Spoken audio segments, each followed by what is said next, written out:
Just west of Chicago, in a community called Elmhurst, there's a place where you'll grow into a connected thinker and a passionate changemaker, with skills to excel and knowledge that lasts. Elmhurst University. Go far, do well.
Good evening, everybody. Welcome inside RA Falconer Hall. It's our very first broadcast of 2025. I'm Bill Downing. He's Dawson Wells. He is Greg Rosel over on the camera, Suncom.tv. It's the Battle of the Birds. It's the Firebirds of Carthage College and your Elmhurst University Blue Jays. We're going to send it down to courtside for tonight's opening ceremonies.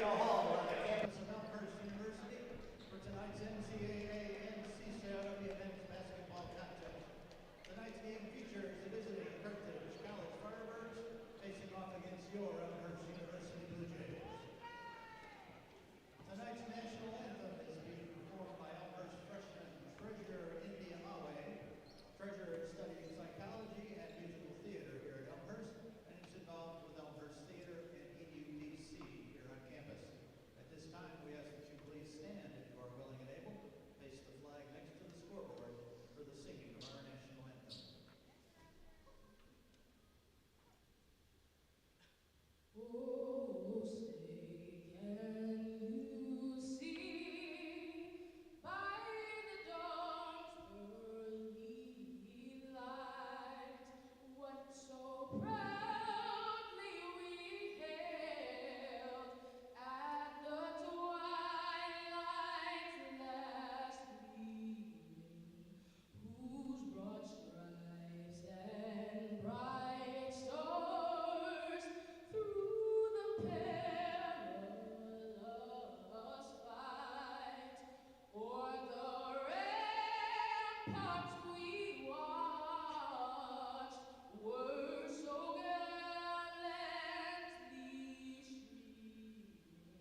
All right, the opening ceremonies are over. We're ready to get things going here in 2025, the Firebirds and the Blue Jays. He's Dawson Wells. I'm Bill Downing. Welcome to 2025. And, boy, the Blue Jays have been looking good. They're on a 2-game winning streak, looking to beat a very familiar foe who they've actually beaten not too long ago. Back in, well, it was about a year ago, on the 23rd of February out in Bloomington at the CCIW tournament semifinals. They beat them 80-66. And even though Carthage is a little bit above them in the standings, Elmhurst playing some of their best basketball at this time. Yeah, they really are. And both these teams, a lot of new faces on both of them. Each team just returning about 1 or 2 starters from that semifinal from last year. And we're going to see both these good teams go head-to-head. It's going to be an entertaining match. Griffin Dawn, the 6'3 junior from Wakanda, gets things underway with a miss from the near corner. Blue Jays, their first possession. Here's Trellenberg. Nice bounce pass. Pearson, who's been on fire, and you talked about it off the air against North Central, and he picks up right where he left off. Yeah, and he was CCIW Player of the Week this past week, and he's showing it right there. He's Elmhurst's main guy. Struggled a little bit to open up the season, but he's found his form, and he showed it right there, getting the quick jumper.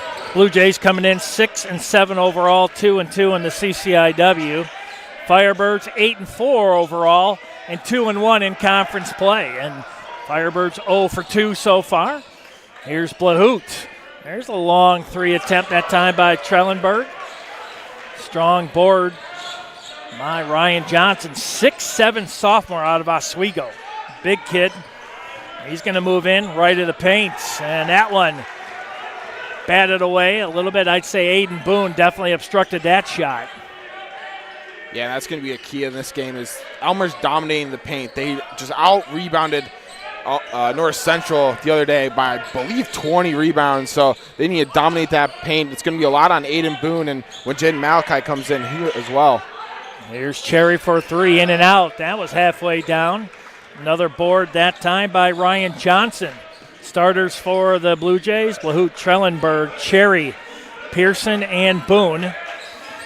And we'll get to the starters real quick for Carthage. Nice move inside, but a little too strong that time by A.J. Johnson. Starters, Williams, Johnson, Brooks, A.J. Johnson, and Griffin Dawn. There's a move inside. Boone that time. He'll get the board, kick it back out. No reset on the shot clock. Here's Blahout. Dobson, Trellenberger, left of the lane. He's going to try a 12-footer. Good shot that time by Dominic Trellenberg, the 6'5 junior out of Westchester. And that's his spot. He loves that far side, and when we switched sides on halftime, this near side, he loves that baseline jumper. So accurate from there. You know, Dawson, it seems to me like the defender backed off, and he realized that, and you said he really likes that area. I suspect we'll see a lot of that here tonight. Here's Blahout. Trellenberg now the opposite side, now right of the block. Trying to back down Dawn. Another shot up, and how about that? Blue Jays. 3 trips down, 6 points. Looking good here to start. With 16:53 left until halftime.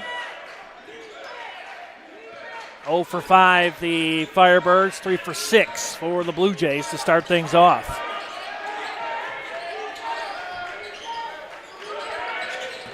Well, the defense right now for the Blue Jays, minus that shot there by Ryan Johnson, pretty much suffocating the Firebirds here early on. Yeah, and the one guy they really need to look out for on the defensive side is Riley Brooks. You know, he's 3rd in the CCIW in scoring with 16.6 points per game. They need to look out for him. Boone, the big man. Nice move from outside. He just couldn't finish. He did that a couple times against North Central. Got his defender up in the air, just couldn't finish it off. A.J. Williams, number 4, the 6'3 junior from Chicago. Another shot up, that time no good by A.J. Johnson. Another board for the big man, Aiden Boone, 6'5 sophomore out of Libertyville. Here's Pearson. He's going to remain hot. He's got 5. And it's just such a clean form shot. defender was in a pretty good spot. He had that pretty well covered, but Tegan Pearson just rose up and buried that three. That's why he's so good. And his confidence, you can see right there, Dawson, it's on fire early on. Another miss by the Firebirds. Here's Blahout with another board. Blue Jays hot here to begin. There's a banker, no good. Rebounded Trellenberg. Firebirds. Head coach Steve Jurakovic has seen enough, and our first time out, and it's a 9-point lead, Dawson. And we take a look at that last one.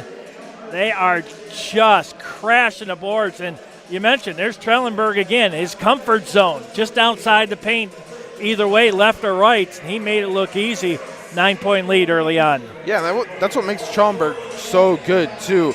You know, he's second on this team in scoring, but also leads them in rebounds per game with 7.6. Showed it off right there, getting that offensive board, and it led to an easy second chance points for Elmhurst. Well, they're shooting 50% already. Elmhurst is 5 of 10. Carthage struggling from the field, 1 of 8 for 13%. And, I mean, they've had good looks, but if it wasn't for Ryan Johnson, that 6'7", 200-pounder out of Oswego, it'd be an 11-0 lead. Yeah, and I think they're struggling a little bit. They took a very long Christmas break, just played their first game on Saturday where they lost against North Park in a very close game, 68-69. That was their first loss in the CCIW. I think they're still trying to find their shooting form. There's a shot. 10-footer, no good. Trellenberg with the board. Last shot there by Ryan Johnson. Blahout, near corner, thought about it. Pearson. Comfort zone, forget about it. He has got 8 already, and we still have 14:33 left until halftime. And they've got a 12-point lead, and Boone guilty of the foul. That's the Tegan Pearson and Dominic Trellenberg show right now for Elmhurst. All of their points scored by those two, and that's exactly what you want. And they came off of a screen, so that was a quick grab and shoot. And he is smooth with just a quick look at the basket. And you mentioned against North Central, I mean, he just went absolutely crazy. And he is still crazy hot here today in 2025. Yeah, he's perfect from the field, 8 points already. And that's what makes him so dangerous. He has that long-range shot, and he's so accurate from it. He's shooting just over 44% coming into the night from three-point land, but he's been averaging just around 20 points the last couple of games for this Blue Jays team. A.J. Williams makes 1 of 2. 14-3 is your score. Here's Boone, the big man. Why not? He'll drain it straight on. And the lead grows to 14 already. And this is exactly how you want to come out and play on your home court in a big conference game. They need this win, sitting around 500. The give and go that time with the big man, Ryan Johnson. I think he wanted to slam-a-jamma that one, but he'll take the basket. He's got 4 of the 5 points for the Firebirds. Boone, he just hit a 3 from there. John Witcher, the junior from Hudson, Wisconsin, on the court. Here's Pearson, and he stepped out of bounds. Uncharacteristic turnover, and that's going to be the first one for either team. Yeah, I think that's something Elmhurst wants to do a lot better tonight. When they struggle, it's when they're not playing a clean game on the offensive side and they're turning the ball over a lot. That's something they need to clean up, and they've done so well so far here tonight, cleaning up a little bit of those mistakes. The first one right there from Pearson.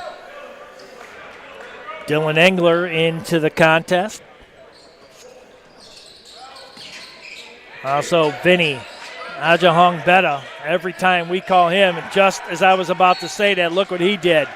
Instant, either offense or defense right there. You can see the block. And he just did not give in whatsoever. Ajahong Betta, phenomenal defense. And when he comes in, we've seen him. He can score too, so he's a dual threat on this floor. Yeah, and he's only a freshman. We see the head coach John Baines go to a couple of his freshmen for a lot of minutes so far this season. Jack Cherry's getting the start here tonight, number 11. He's only a freshman too. Put a lot of confidence into him, given a lot of starts so far early this year. And Vinny Ajarongbeda has played some quality minutes. We saw that block on the defensive That's going to side. be a shot clock violation. How about that one? Jaden Malachi also in there, the 6'7 junior from Clayton, Indiana for Elmhurst. And that's good D right there. The only shot that Carthage had was outside three-point land, and they only had a second to make that shot. And you saw the length from Vinny Ajarongbeda too there on that last shot attempt that really didn't give him anything. He's so quality on the defensive side. There's Pearson. Ajarongbeda with another board and a fresh 20 for the Blue Jays. Here's Pearson, Ajarongbeda.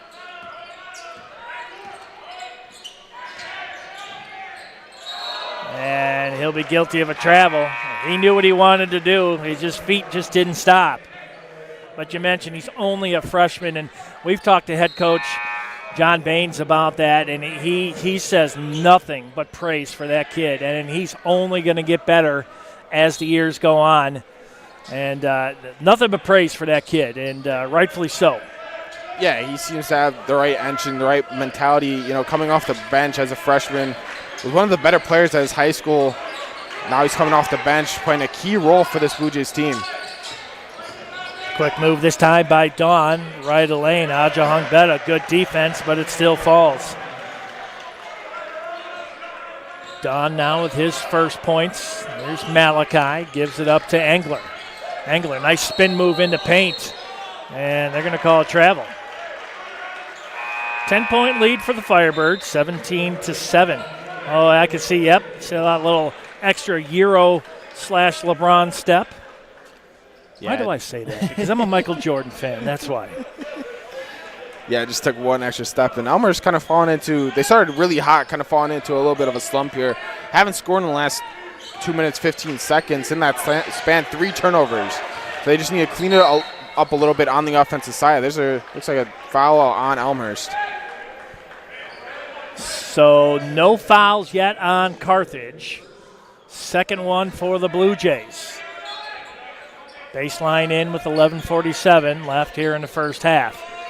3-point attempt off the front of the rim, no good by A.J. Johnson. But another strong board, Griffin Dawn, the junior out of Wakanda, Illinois.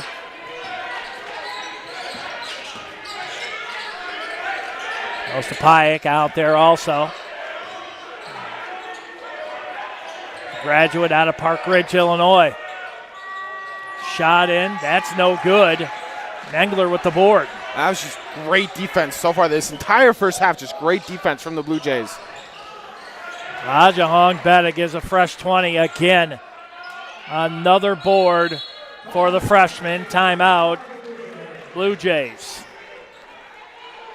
Now you take a look at it, you're right. The Blue Jays have settled in. They're still at 50%, 7 of 14 from the field. Carthage still struggling, 3 of 14 from the field for 21%. Nobody really hot from beyond the arc. 3 of 7 for the Blue Jays, 0 for 5 for Carthage. And only 2 free throws shot tonight so far, and both of them by the Firebirds out of neighboring Kenosha, Wisconsin, just over the border. Beautiful campus. You've been up there before. Right on Lake Michigan. It's beautiful. I have not, but I've seen pictures. It's absolutely gorgeous. Yeah, it is. When you got a view like that of water, as a Navy veteran says, I still love the water, which I will never go on another cruise in my life, but I do like the water, and it sits right on the shores of Lake Michigan. So Trellenberg with 6. Pearson with 8. Boone with 3. 3 players, Johnson, Brooks, and Dawn with 2 for Carthage. Blue Jays with the ball. Here's Engler in the far corner. Almost dragged that foot. Got to get this shot off. LaHoot. Would have been a shot clock violation. But it hit the rim. That's the Pyatt with the board. Tall kid, 6'7", out of Park Ridge. Here's a long straight-on three. That one no good by A.J. Williams. And good pursuit that time by Blahout, but it'll step out of bounds. Put a fresh 20 on for Carthage. 17-7. You're right. Both teams. Carthage still struggles. The Blue Jays kind of settling in. Their offense, 3 turnovers in the last 3 minutes and 44 seconds. They haven't scored in almost 4 minutes after gaining that 10-point lead. Good pin in on the baseline. A.J. Johnson had nowhere to go. 9 on the shot clock. Boy, both these teams not shy to drain that shot clock down to single digits. And Blahout, I think he'll get called for the foul, and that bailed out Carthage because they were on their way to another shot clock violation. Yeah, but Elmhurst, they're doing just such a great job. You know, the main threats for this Redbirds team is Brooks, A.J. Johnson, and Ryan Johnson, and they have nothing. Only Riley Brooks and Ryan Johnson have the point side of those 3 so far for Carthage, and they only have 4 points. They've done a great job shutting down these Carthage stars and really harming all these shots. Back over in the corner. Ryan Johnson in trouble. He'll shoot, and he'll go to the line for the and one. Ryan Johnson with 4 points, and he'll go to the line for the and one. Big guy's got some good range. Jahong Betta with the foul. Yeah, that's just a mistake from the freshman a little bit. Closed down just a little too hard, ran into him. That's a good player. You don't really want Ryan Johnson on the free throw line. 68% free throw shooter so far this season, but third leading scorer on this Redbirds team. You don't want him to get hot.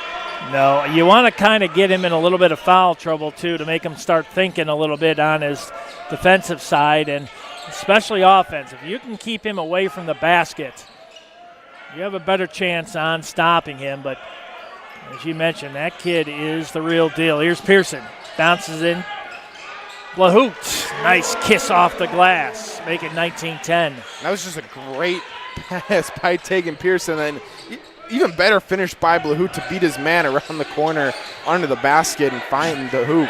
Sure did. And Blahout, just that quick look to make sure that he had no defender around him, and if he did, which way to go with the ball. 9:08 left until halftime. Blue Jays leading 19-10. Oh, and another foul. They are really starting to stack up for the Blue Jays. That time the guilty party is going to be Jack Cherry.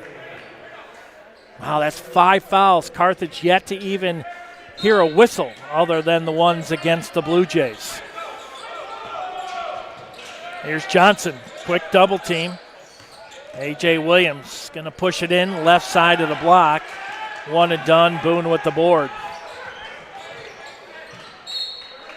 Blue Jays will retain the possession with 25 on the shot clock, 8:49 on the game clock.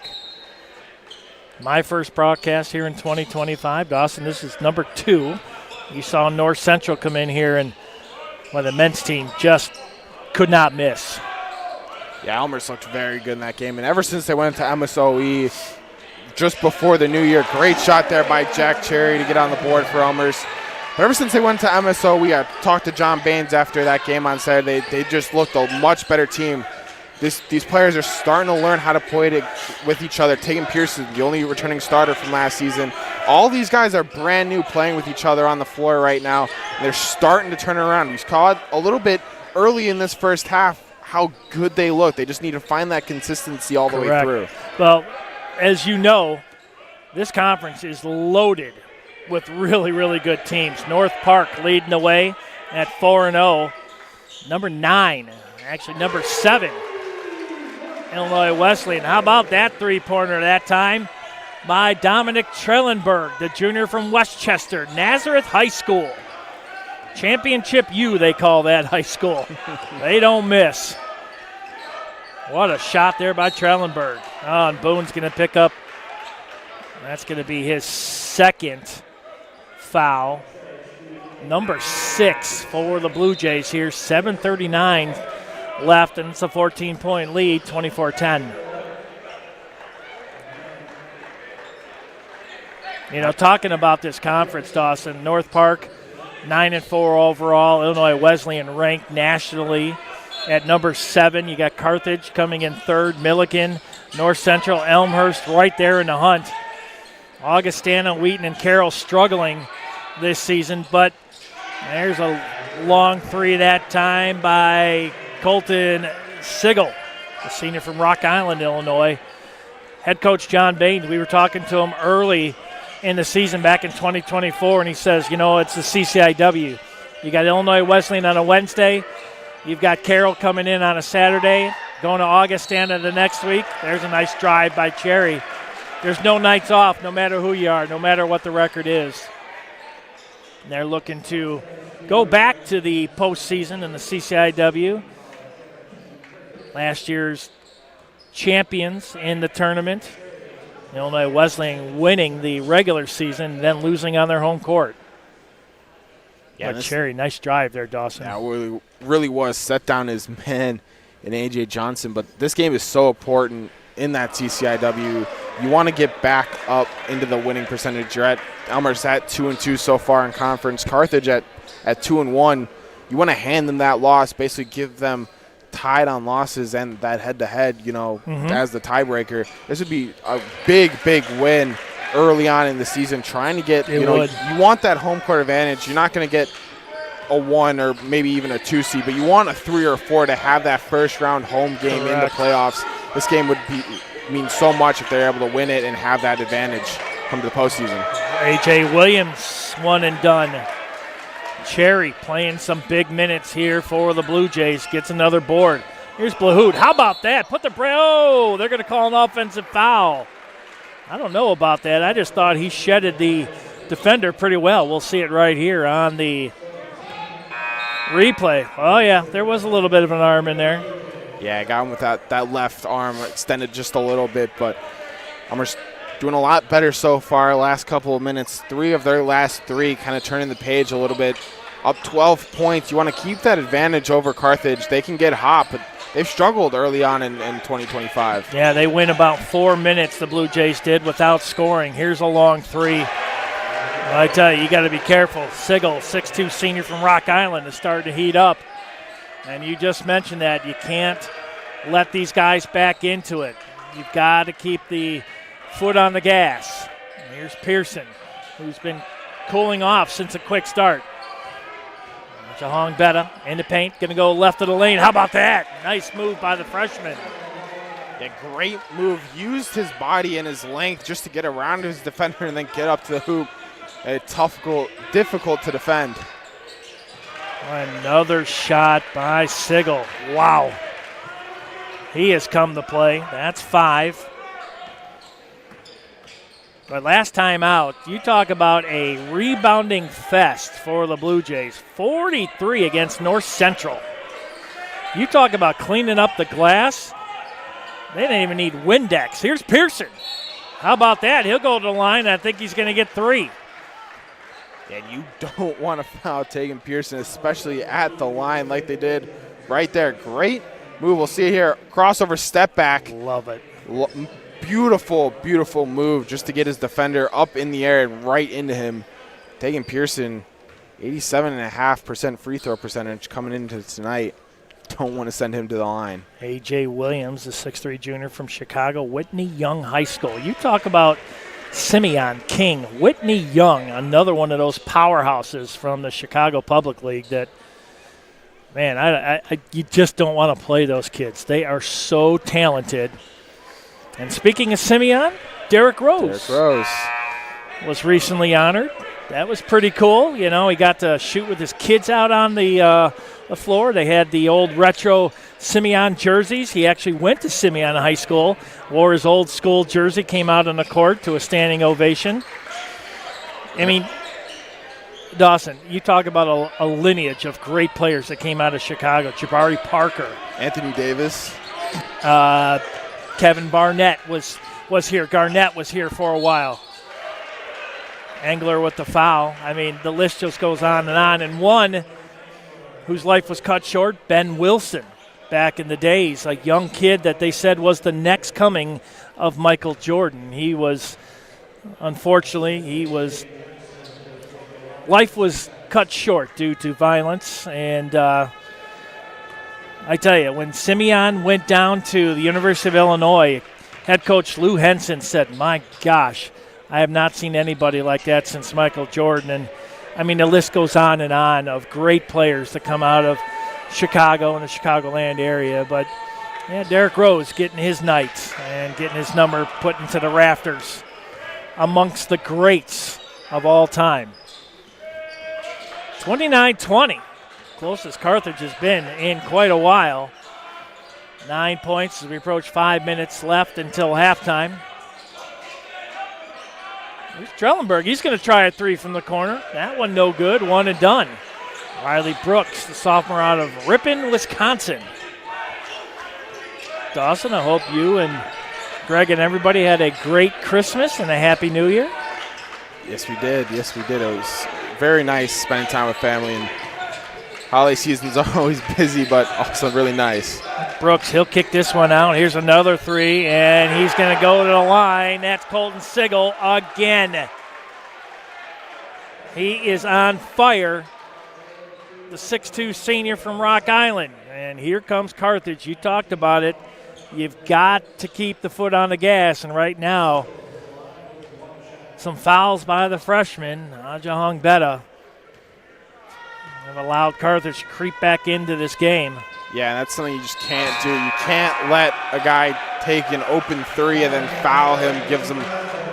John Baines saw that too. Yeah, took him out. You can't give him the opportunity for a 4-point play like they did right there. Lets the team right back in it like they just did with Carthage. Now on a 6-0 run in the past minute, puts them within 5. The junior from Clayton, Indiana, Jaden Malachi in for Ajahong Betta. Here's Trellenberg. 29-24, 14-point lead has evaporated.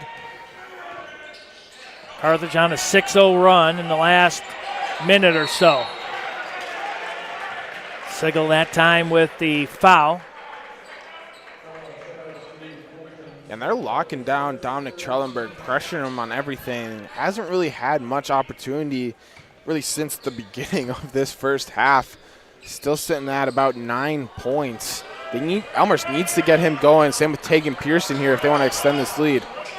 Trellenberg one shy of having 2 Blue Jays in double digits. Here he is right here. There's Engler. Oh, nice move in, and he'll go to the line. Now the foul's starting to even out a little bit, even though it's only 9-4 in fouls. Yeah, good move that time by Dylan Engler, the 6'5 graduate out of Oswego. A great move just to get into the lane and draw that foul. You need to start challenging some of these Carthage defenders in the paint and getting them up into foul, a little bit of more foul trouble. Only, like you said, now with 4 fouls in the game. Out of the next 6 games for the Blue Jays, only 2 home. On the 22nd against North Park, number 1 team in the conference at this time. And then the team. February 1st, Illinois Wesleyan, ranked nationally at number 7. They'll be on the road the 15th at Carroll, who's struggling this season. January 18th at Milliken. Milliken right now in the number 4 slot in the conference. Then at North Central, who they just defeated on the 25th of January. And the 29th at Wheaton for the Thunder, who's also struggling 0-3 in the conference. Johnson misses that one. Here's Williams, fouls that one up. Right now, Carthage can't miss. They're within 4, 3:33 left. Yeah, and a big offensive rebound there for Carthage. Only their second of the game. Elmhurst has really dominated the boards 18-6 in this one, but kind of slipped a little bit there on the defensive glass.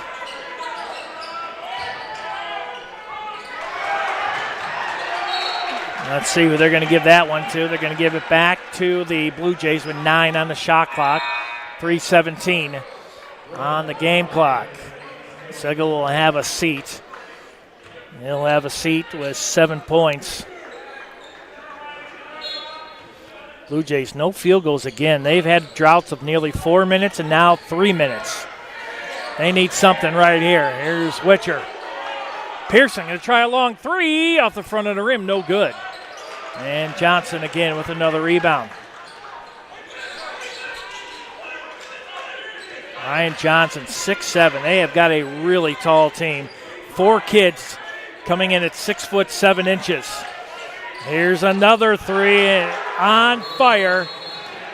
Ryan Isaacson. No, excuse me, that's the wrong side. A.J. Johnson brings the Firebirds within 1 at 30-29. Yeah, and look at this pass from Riley Brooks all the way to the other side of the court to find the open shooter, and he just nails it to bring it in within 1. Elmhurst kind of slacking a little bit on the defensive rotation. I was just about to say that. You take a look at that, all set up by a back screen, and just nothing you can do. A.J. Johnson had all day to take that shot. 1 point lead, 14 points is gone. It's 30-29, 2:50 left. Firebirds were shooting really, really bad to start this contest, now at 38%, 10 of 26. But it's those threes, 4 of 13, that have brought them back. And again, they're good from the charity stripe for 83%, 5 of 6. And one player in double digits, that's A.J. Johnson. And for the Blue Jays, you've got Pearson with 10, Trellenberg with 9. They've been sitting on those numbers for a while. Yeah, you need some of those role players for this Blue Jays team just to step up a little bit, help out their main stars in Trellenberg and Pearson. They haven't really had much of that outside of Trellenberg and Pearson. It's been Cherry and Boone who come in, and they only have 3 points each, so they need some of these role players to kind of step up and help them out. I agree, because it's been a story of runs so far. It's been a drought for the Blue Jays on 3 separate occasions. Now the Firebirds on 11-1 run over the last 2 minutes and 30 seconds. The Blue Jays needing points, and even with a lead, when I say needing points, it's momentum, and that's what they need right now because it's all with Carthage. Cherry almost loses that one out of bounds. Here's Witcher between the rings. He's way outside. Now Cherry.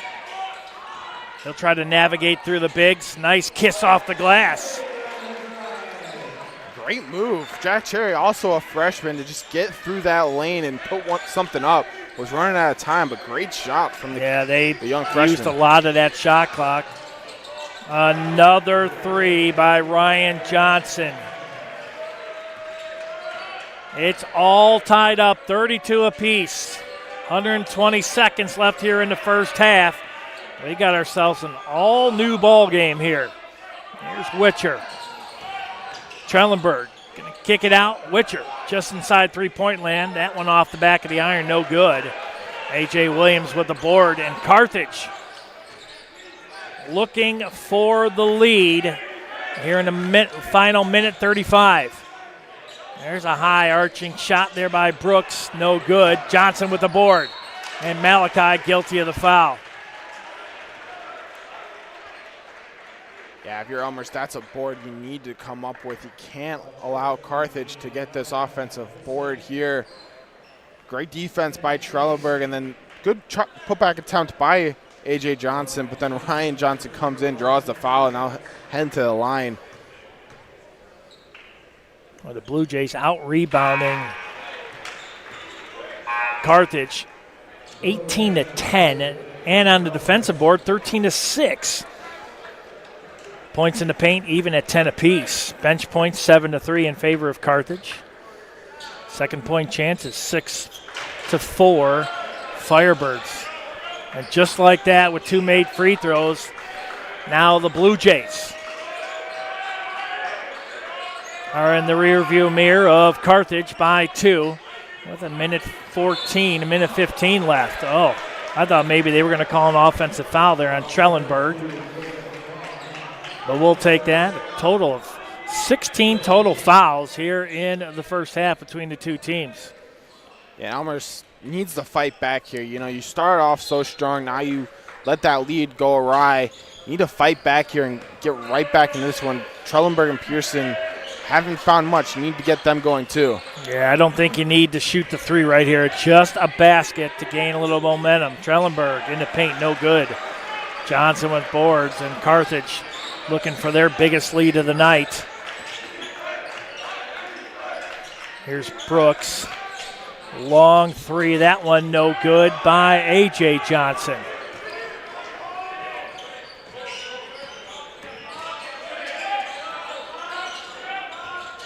Cherry, a one-on-one against Riley Brooks. Shot up, no good. Brooks got a piece of that.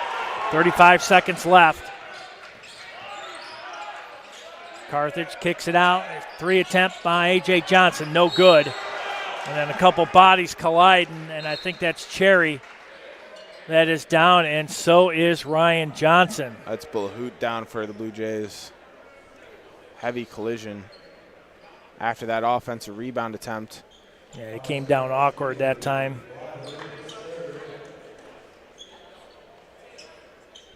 Wow. Both head coaches taking a deep breath right there. That's two big players right there, especially the starters for both teams right there. That was one you kind of just, hopefully they get up and walk it off. Blahoot will have a seat for the final 28 seconds. And Blahoot with the foul. That's his third. Boone with two. Ajahong Beta with two also. So some foul trouble going into halftime. And Ryan Johnson makes the first. He's got 11.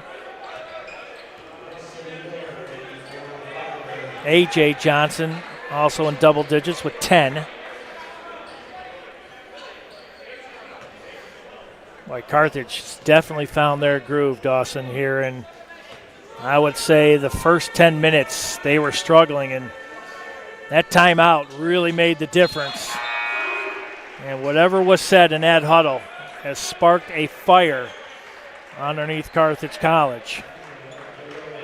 Yeah, they just completely – stories of two halves, really, in the first half. Agreed. Carthage struggled in the first 10 minutes, came back out and just absolutely dominated the last and got this lead back over. Elmhurst needs to fight back here, try to get something going into halftime. 12-2 run by Carthage. 7-0 run in the last minute 43. And the foul that time, I believe, is going to be on Griffin Dawn. They read this pass beautifully, just a little bit too early, and ran into Trellenberg as well. A lot of body contact trying to pick off that pass. Well, we will take it with the shot clock off, 12.2. Elmhurst looking for the final shot. They can't tie it, but with a three, they can bring it within one. Here's Cherry. Under 10 seconds left here in the first. Pearson, who was on fire early on. Here's a three, and he's going to be fouled again, and he's going to go to the line for three. Or are they saying two?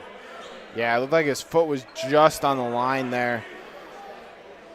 Well, let's take a quick look at that one.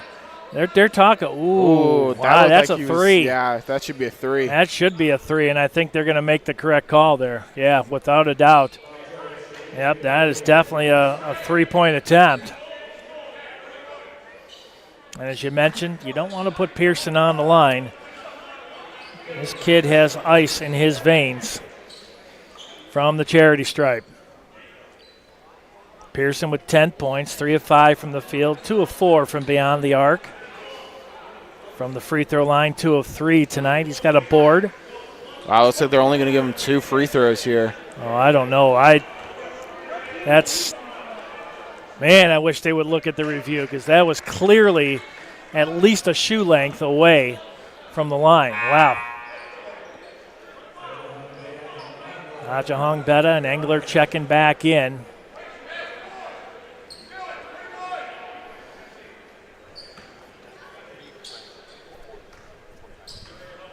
.8 seconds left. Pearson makes them both.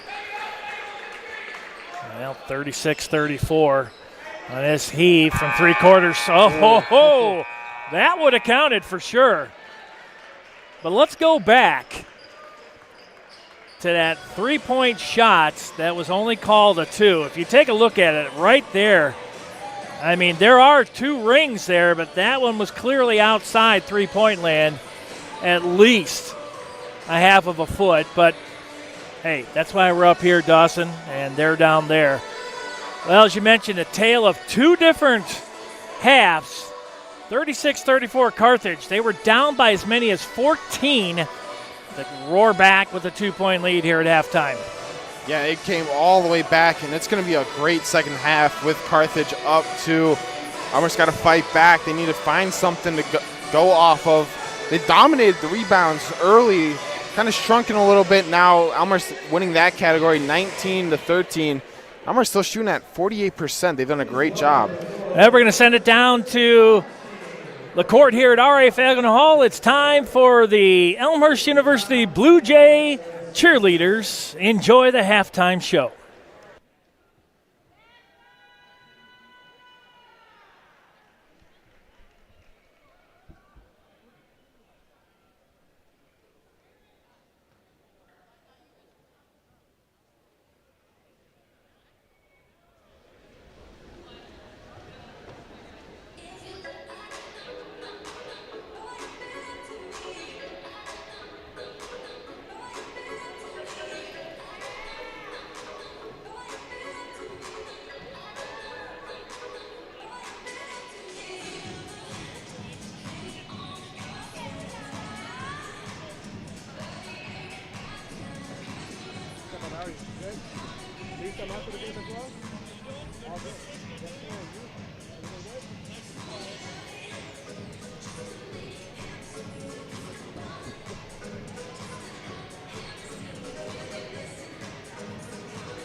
Now that was the Elmhurst University Blue Jay cheerleading squad. It's 36-34 at halftime. We'll come back, get you set up for second half with about 12 minutes left here until the start of the second here on suncom.tv.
My name is Danielle Corliss, and I am in Elmhurst University's online MENP program. I believe that nursing is a calling. If you have an interest in healthcare, this is a very diverse field to go into, and you have a lot of options on what areas you want to work. I'm really excited to be a clinical nurse leader because there is a strong possibility to improve patient outcomes and improving the conditions that nurses and other medical professionals work in. I really hope to impact the lower income or underserved communities.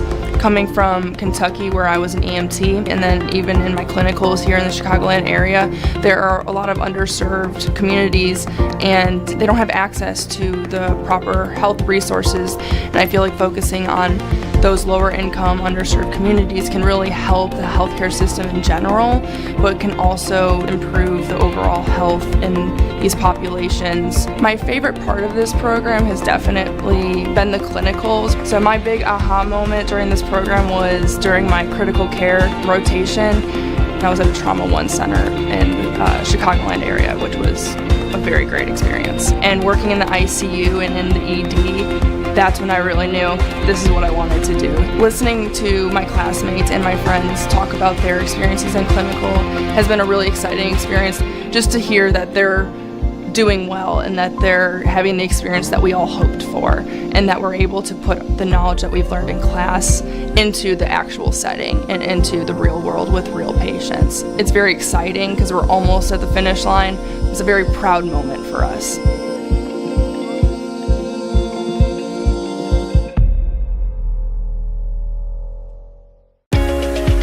After my undergrad here, I was working kind of locally with a couple former alumni in kind of a business setting, and so I was kind of interested by that. And then to get this degree was a huge opportunity for me and something that I just couldn't pass up. From the first class, couple classes, the instructors brought a lot of their personal experiences in. So it was a lot less of like, hey, let's just read the book, let's go over the text. It was more like what they brought to the table, what they've learned in their careers. And for me, that was huge because being in the small size class, having an instructor that's going to be more engaging, it just made for a better overall experience. I was always looking for something that was going to be data driven. I was really interested in some of the storytelling that we did with the marketing class. So in my career currently, I'm an insights manager at a market research firm. Having the opportunity to specialize in something made it easier for me to narrow in on an industry. When I transitioned from the MBA program into my role now, I felt like I could take on things right away and hit the ground running. It's not only getting the degree and using it to elevate your career, but I learned a lot about myself as far as being challenged and stretched to be able to balance, coaching and classwork and a job and, relationships, friends and family and things outside of that. That was so unique to me, and to anyone that's considering this, absolutely do it. Yes, it's going to be hard. Anything worth having is going to be hard, but you learn a lot about yourself by doing it.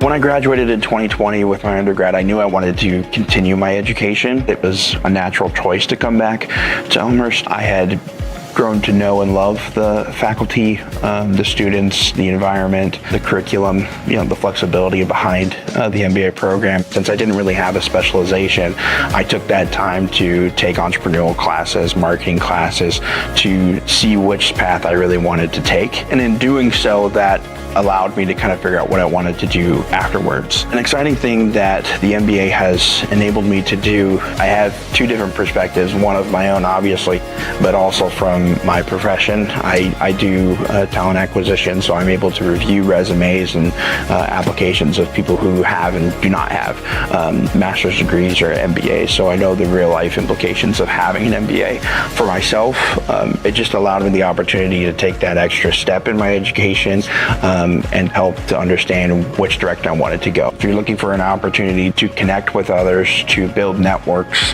this is a great opportunity to do that. There's a small class size. They focus on team building and projects revolved around that. So Elmhurst gives you that opportunity to, not only see what you're good at, maybe learn from others and see how they work and how they work with others and how you could maybe expand upon that. If it wasn't for Elmhurst, I don't know what I'd be doing right now.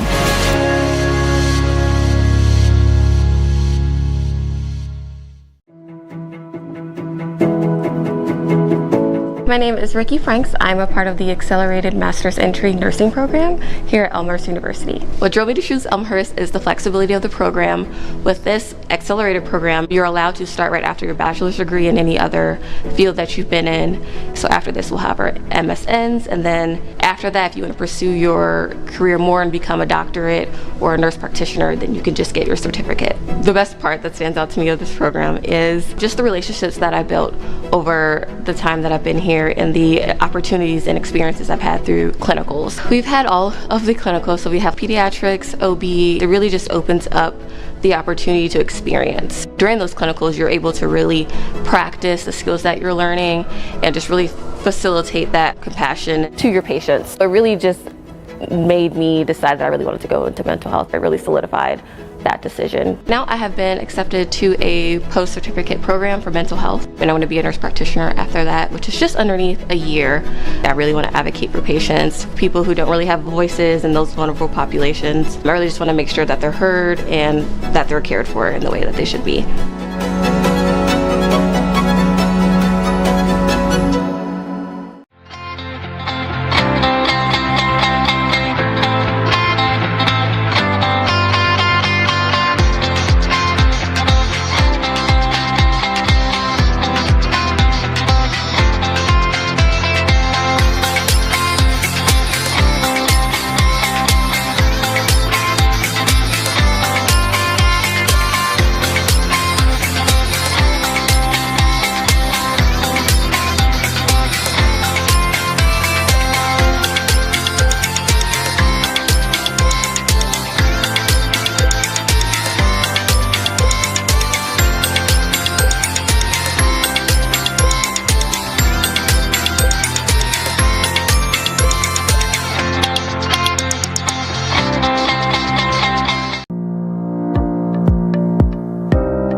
Transformative education happens not just in classrooms, laboratories, and libraries. Throughout the university's history, our gymnasiums and playing fields have been the sites of wins and losses, but also of lifelong friendships formed and lifetime lessons learned. If I could send a message to the donors, I'd thank them for everything, because I do everything that I do on this court because of them.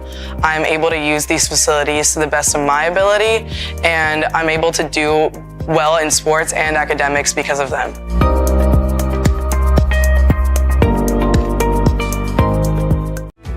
Being a military-friendly school was a big part of why I selected Elmhurst. Military benefits actually helped me completely with my education, as I wouldn't have gone back to school if it hadn't been for the military benefits. By being able to use the GI Bill at Elmhurst, I was able to really just focus on my education and doing well in the program versus having to worry about the financial aspect of paying for school. It was seamless and easy to process. They also are part of the Yellow Ribbon program, which helped make up the difference for the cost that the GI Bill did not.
It's halftime. The Firebirds of Carthage College leading by 2, 36-34. He's Dawson Wells. I'm Bill Downing.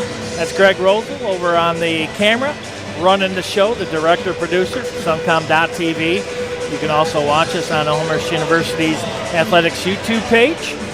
And it was the story of the first 15 minutes was all Elmhurst. Or I'm sorry, the first 10 minutes was all Elmhurst, and then the last 10 was all Carthage. Yeah, Elmhurst, had a 17-6 run in that first 10 minutes. They seemed in control of that one. And then, that second 10 minutes, Carthage really exploded on offense. Put up 27 points really over that last 10. Took control of this one. They got themselves a 2-point lead, and Elmhurst now trying to fight back. Taking Pearson really the only one, and Dominic Trellenberg, the 2 top scorers for Elmhurst. Pearson with 12, Trellenberg with 9. They need to really step it up a little bit. They were held pretty quiet in the last 10 minutes of the first half. There's Blahoots, ties it up. You're right. Trellenberg's been stuck on 9 for a long, long time. Pearson with 12. I don't know what it is about Carthage and Elmhurst. Either the men's and women's, they are always close games. We'll get an update from Kenosha. Back to a 2-point lead, 38-36. Women's team in a tough battle up on the shores of Lake Michigan. Here's Blahoots. Started the scoring. Here's Boone. He's going to drive left of the lane. Drives on the big man, Johnson. Shot up, no good. And it's going to remain with the Blue Jays. Aiden Boone just fighting for that one. Almost kind of was able to just knock it out of Dawn's hand at the last second there to keep it with the Blue Jays. They need to start that going. Smart play by Pearson. Just stepped out on that inbounds play. Boone can be a football player, 6'5", 230, only a sophomore. Going to get bigger and stronger as the years go on here. Wow. 38-36, start of the second half. Here's a 3. That one, wild shot by A.J. Williams. Here's Pearson. We talked about him needing to get going. Blahoot with an early basket. Here's Pearson, one-on-one with Williams. But they are not allowing Pearson any breathing room whatsoever. Here's Blahoots, already with a basket, going to go up strong. That one no good. A.J. Johnson with the board. Carthage really put a focus on Trellenberg and Pearson really after that first 10 minutes of the first half. Ryan Johnson fouled in the air on the way to the basket. If that's Boone, which it is, that's going to be his third. Him and Blahoot each with 3 apiece. Foul trouble for the big men. And that's going to put Johnson to the line. He's got 12 points. Perfect from the free throw line, 5 of 5. Yeah, Ryan Johnson and A.J. Johnson just really carrying this Carthage team right now. 12 points for Ryan Johnson, 10 for A.J. I'd like to give a big shout out to my good friend Pete Fieri, one of the voices, does most of the game for Carthage, who we were talking about before the game even started. Their games are on the Marquee Network now. You can catch the Cubs on that one too.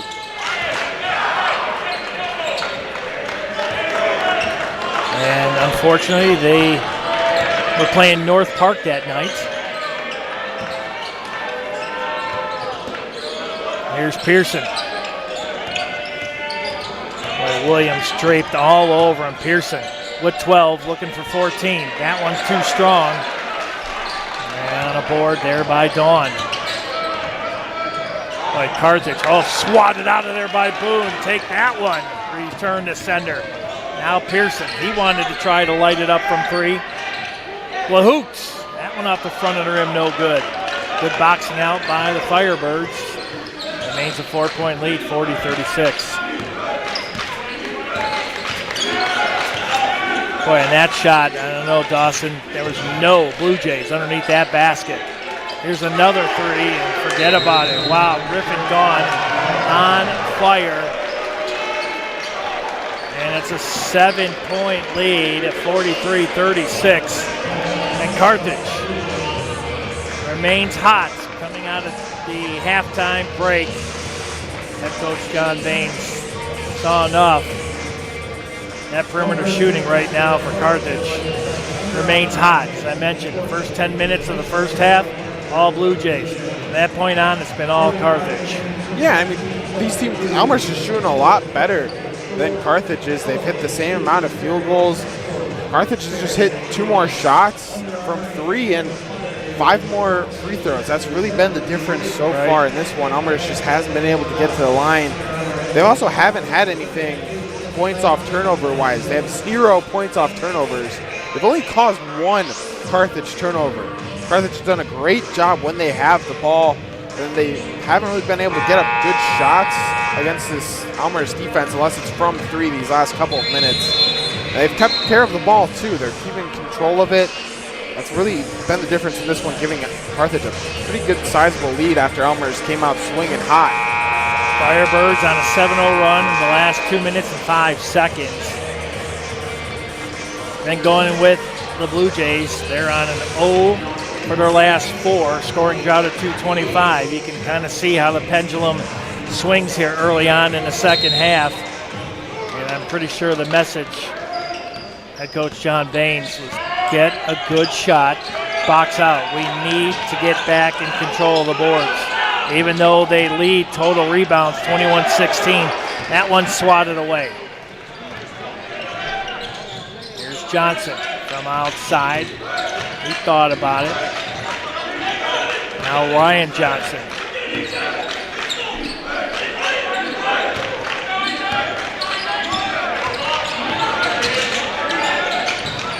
Good defense there by Blahout.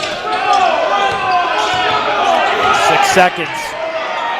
Shot up and good by Ryan Johnson. 6'7", he's pretty agile for a big man. They are attacking Boone there. He's on 3 fouls. You got to be careful guarding down the paint. Cherry gonna try a 3. That one no good. And Cherry, he'll come back down with it. Fresh 20 for the Blue Jays. Him and A.J. Johnson fighting for that rebound. Here's Blahout. That one rejected. Oh, that looked like it may have been all ball. That's what Carthage thinks. Riley Brooks guilty of the foul. The sophomore from Ripon, Wisconsin. I mean, first off, good offensive rebound by Jack Cherry, the freshman, to get to that one, battle for it. And then Blahout, great drive to the rim. I think they realized, Dawson, that they can't allow Carthage to get too big of a lead. They've got to get back in, and it starts right here. I think Blahout's got to step up. He's got 4 points now coming all really in this second half. They need him to step up, especially if Trellenberg and Pearson are going to get locked on the defensive side. Blahout 1 for 2, 45-37. 8-point lead, largest lead. Oh, Johnson, looks like he may have pushed off on Malachi, no call.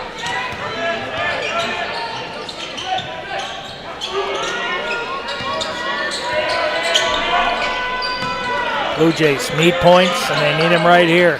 Trellenberg going to drive baseline, shot up, no good, but he'll draw the foul. Looks like Griffin Dawn that time guilty.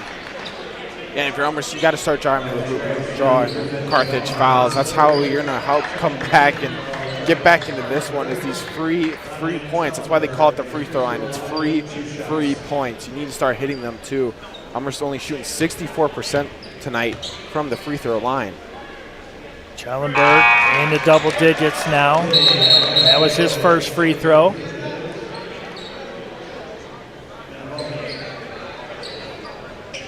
Rajahong Betta came in, was told to go back and check in. Now back into the contest. Jerry Pearson, Rajahong Betta, Trellenberg, Malachi.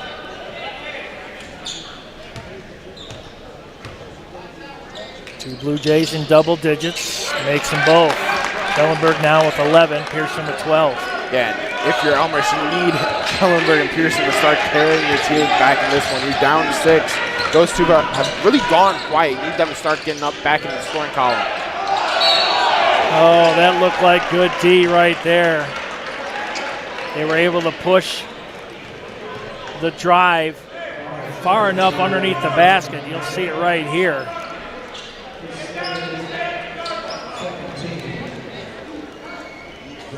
Second foul on the Blue Jays. Third one, Ajahong Beta. That's good. Griffin Dawn, that's his 8th point. That's his first free throws of the night.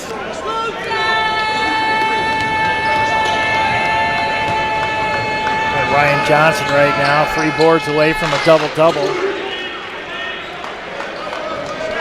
for the Firebirds. Good crowd here tonight as Kenosha not too far. Just north of the border. Here's Ajahong Beta. Gonna kick this one back out, has to get out of the lane. Pearson. A.J. Williams has him covered. Ajahong Beta gonna drive. Looking for Malachi, and it's gonna stay with the Blue Jays with only 5 on the shot clock.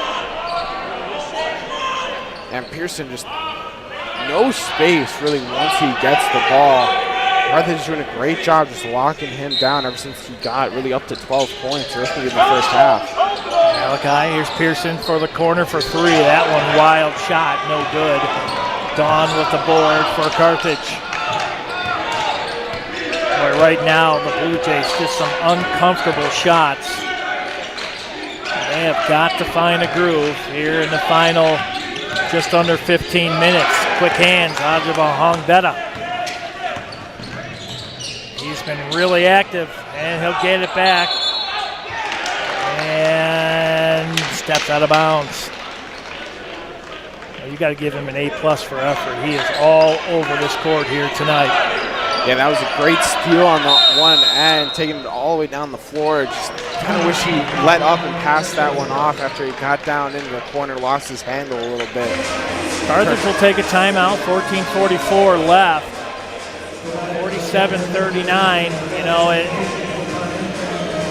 as Elmhurst gains a little bit of momentum, Carthage able to keep pace, keep that lead, now at 8.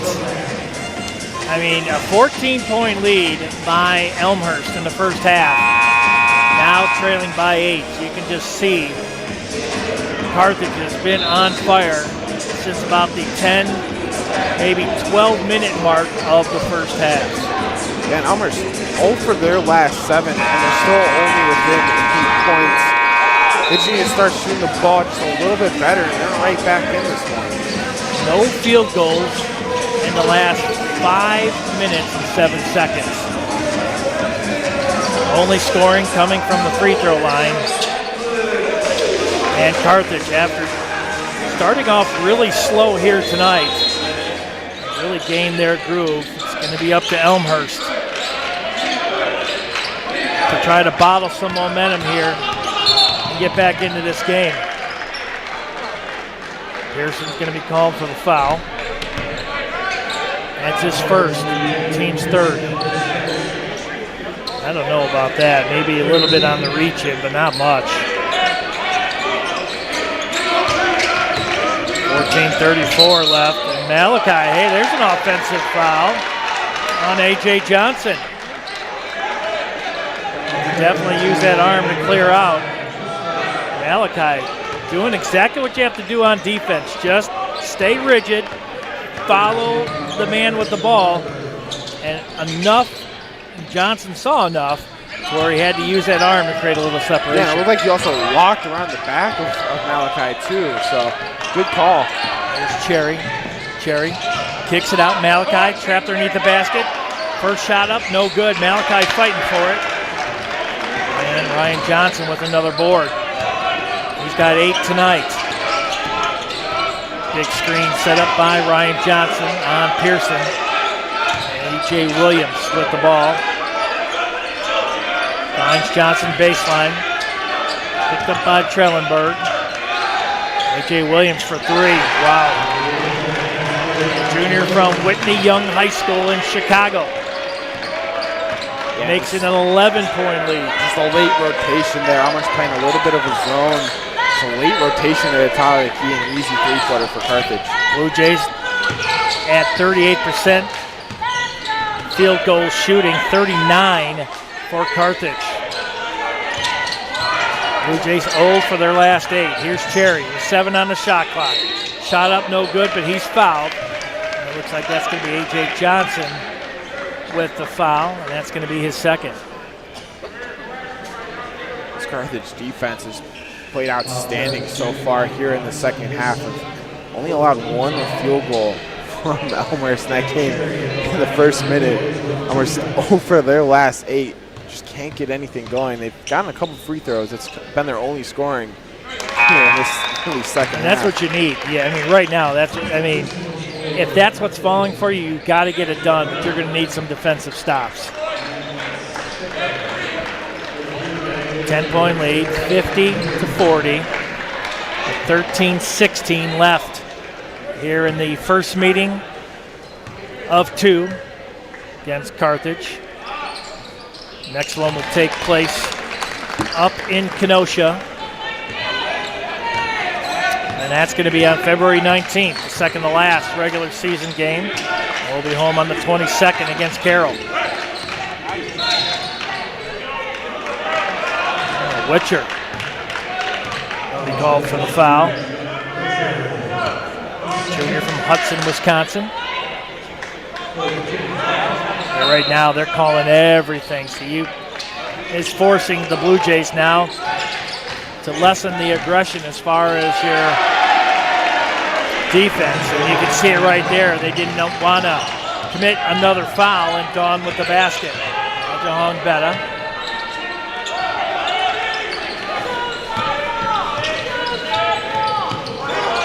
Cherry finds Trellenberg.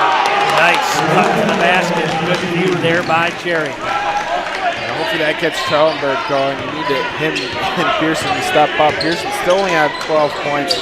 Hasn't scored since the first half.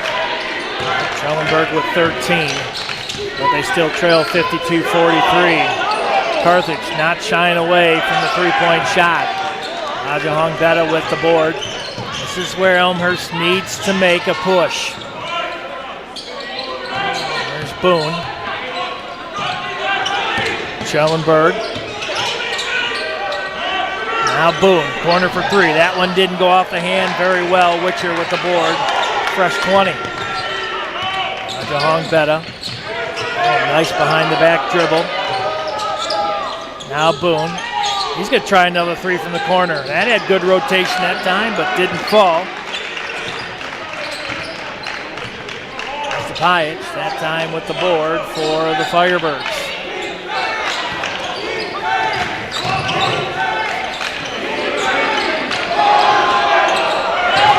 How about Cherry? Ooh. Outpowering the 6'7" Amy Astapayat. Ooh, I don't know about that. That looked like. Man. Yeah, that's close. It kind of looked like it went off Carthage last. But exactly. Right off 33's hand when he tried to spin it right out of Cherry's hands. Well, let's see, even with a second chance. And the Blue Jays. Oh, Pearson dropped. Another offensive foul. Oh, Pearson went down hard. That one on Griffin Dawn. That's going to be his 4th. Oof. Shoulder to shoulder. Yeah, Pearson, was in that space already, so it looked like the right call there from the refs. Elmhurst, big offensive turnover, down 9 here. They need something going on offense. 1 for their last 11 field goals. Taylor Pearson in the game, freshman from Westchester. The name sounds familiar. Tegan's brother. There's a 3. That time no good by Boone, but fouled up nicely. Just as we said it, welcome to the game, Taylor Pearson. That's a big 3 by Boone there. Elmhurst needed that. Hopefully he gets them going. That one could have been called also.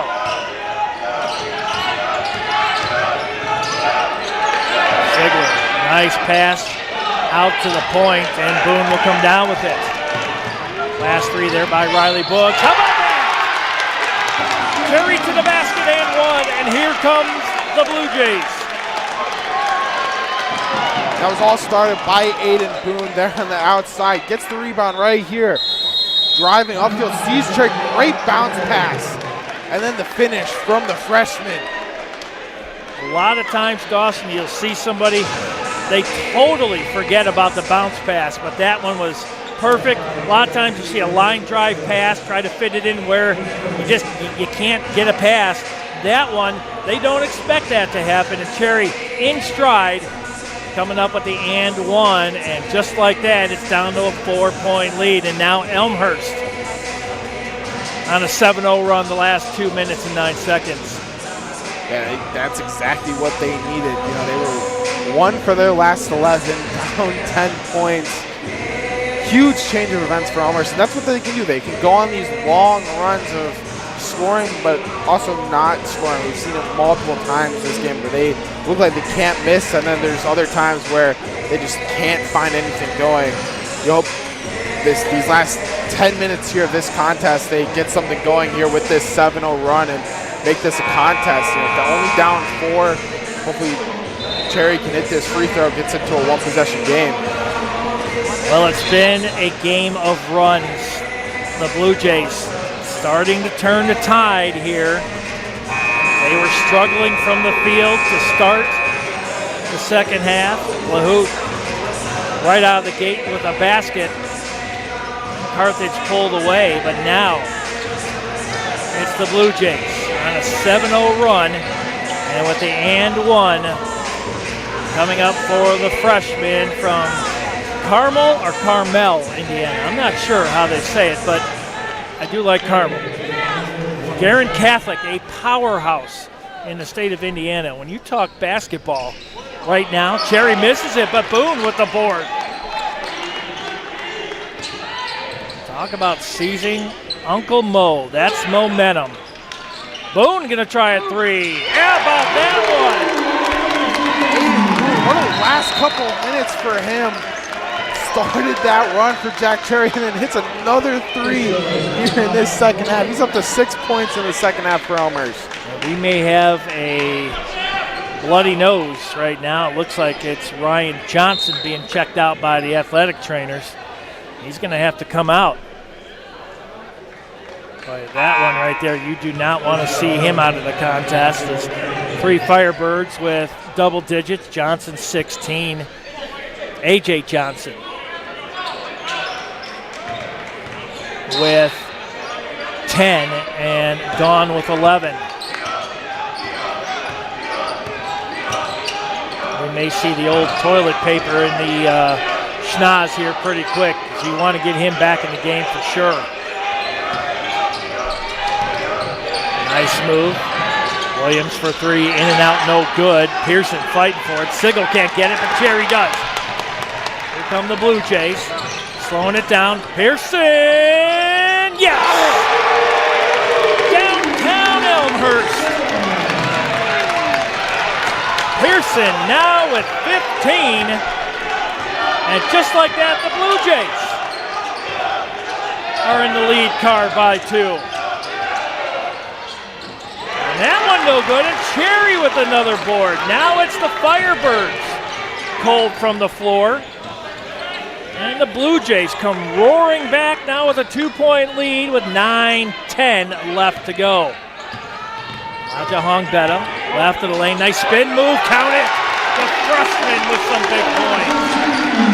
And there's 3 freshmen on the floor right now in Cherry, Taylor Pearson, Aja Hongbeta.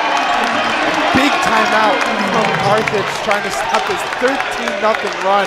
From Elmhurst, 15-0 run, to take back the lead. You can just feel it here inside R.A. Fagnall Hall. The momentum shift, and now the fans, because you can see all red on one side, all blue on the other, and blue right now having a little bit to cheer about, and now they're up by 4. Head coach John Baines has a lot of trust. You mentioned 3 freshmen on the floor. You don't see that very often in college basketball. That's a lot of trust, but it also gives the bigs, the starters, some breathing room to where they can get that second, I would say that second breath, that second chance, or they can get some lungs scaffold with some air, and they'll be ready to go here pretty soon. Yeah, big, like you said, huge run. Those Stars getting a pretty good rest for Elmhurst, but 17-2 run in the last 4 minutes for Elmhurst. They've completely flipped this game on its head now with a 4-point lead. And that three-pointer by Tegan Pearson there, his first point of the second half, couldn't have come at a much better time. A.J. Johnson, 10 points for the Firebirds, but also with 2 fouls. Dawn with 11 points, and he's got 4 fouls. Danger of fouling out. At this point right now, I think they got to get back to what got him here. Colton Sigel out on the floor. That guy was on fire at the end of the first half. There's A.J. Johnson, gives it up to A.J. Williams. Here's Sigel, before mentioned. Williams in the corner. How about that defense there by Pearson? That shot will not get off. That's a shot. No way. Wow, they called a foul. Oh, man. Let's take a second look at that one. Keep an eye on the shot clock. That's at 2, and that's at 1. Oh, that's on his hand at 0. I don't know. Yeah, I don't know about the foul, but that's very close. Yeah, the whistle bails out A.J. Johnson. It's a very close call. Going to go the way of Carthage, but if you were a referee and you actually had a chance to review that, that's going to be one that I think is going to take a little extra time to figure out. That's 50-50, but more importantly, that's the 4th foul on Ajahong Betta, so he's going to head to the bench. Like Boone with 3, Blahoud also with 3, some foul trouble for the Blue Jays. Ajahong Betta with 4 points. His defense has been on fire here tonight. Blue Jays will be on the road the 15th. Now you talk about a lot of games in the month of January. We'll get to that. Here's Pearson. Drive right of the lane. Oh! Almost fell, but he'll go to the line. Yeah, they're finding a lot more success, especially in this second half. Driving, getting to the hoop, and then drawing these fouls from Carthage. And the thing is, Dawson, they're not changing. They're doing that high screen, and Carthage is falling for it every time, allowing the Blue Jay to either drive right or drive left of that lane. And here's Pearson. He's 4 of 5, now 5 of 6 from the line. His brother out on the floor.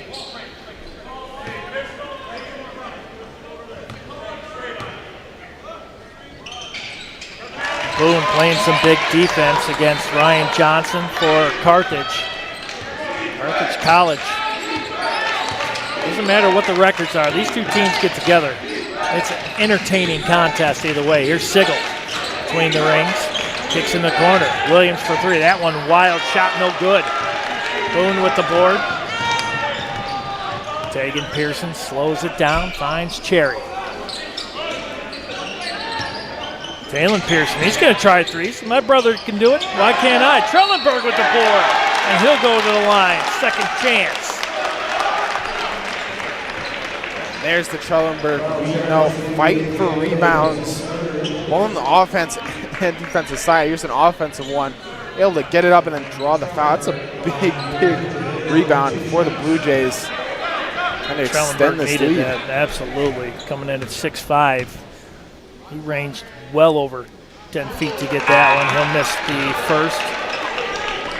Now 2 of 4 from the free throw line. Mastapayat checking back in. The graduate out of Park Ridge, Illinois, went to Maine South, another powerhouse in the northern suburbs. Makes 1 of 2. 5-point lead, 59-54, 7:42 left.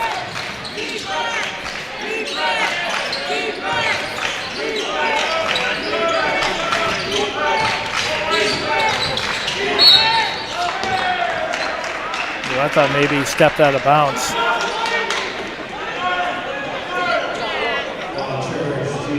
That's a close one there. A.J. Johnson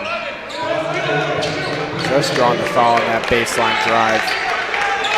Well, we had two sets of brothers on the floor as Taylor Pearson goes off with his brother Tegan and then A.J. Johnson and Ryan Johnson on the floor. Correct.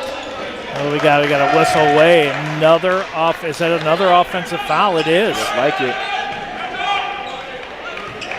We'll take it. Carthage right now kind of figured out, I said, wait a second, my guy was down on the court.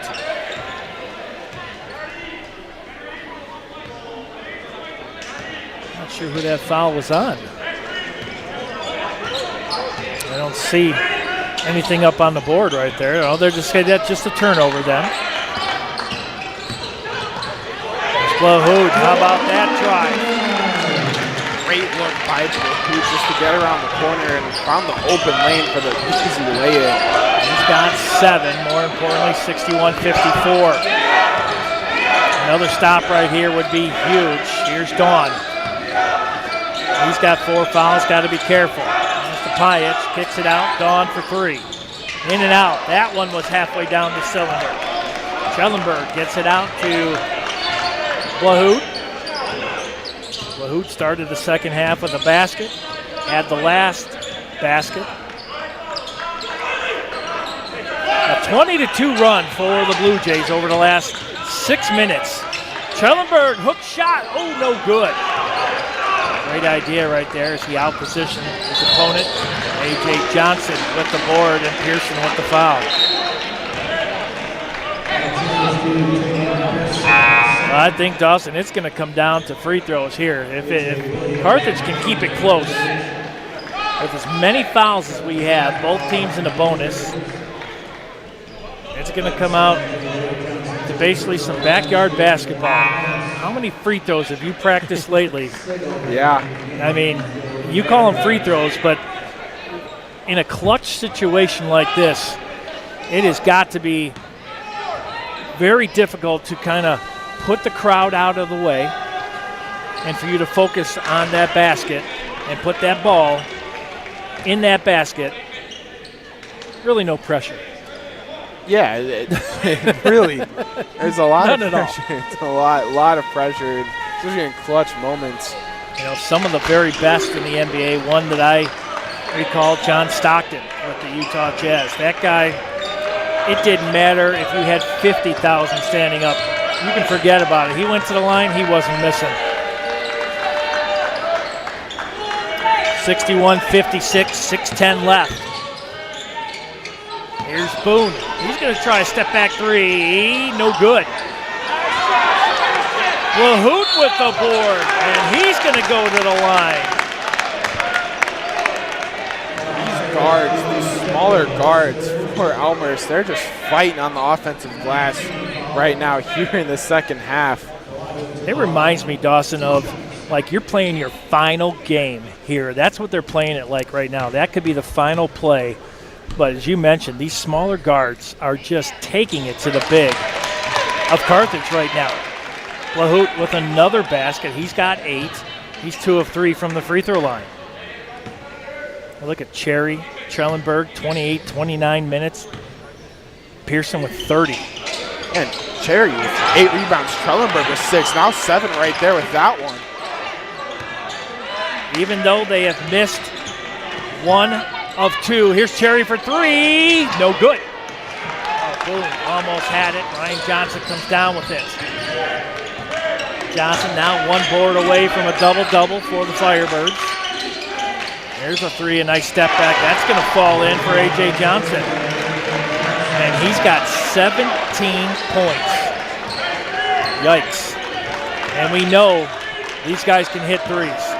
And 10 of those points for A.J. Johnson coming in this second half, so he's been clutch for Carthage here. Here's Cherry again. The far wing. Pearson. 7 seconds on the shot clock. Here's Boone. Wild shot up, no good. You got to give an A+ right there to Ryan Johnson. Good defense on Boone. But what a game. Another step back 3. That one's no good. The follow-up. That one also no good by Johnson, and it's going to be Blue Jays ball. Wait a second. That's a close call. Yep, they talked about it.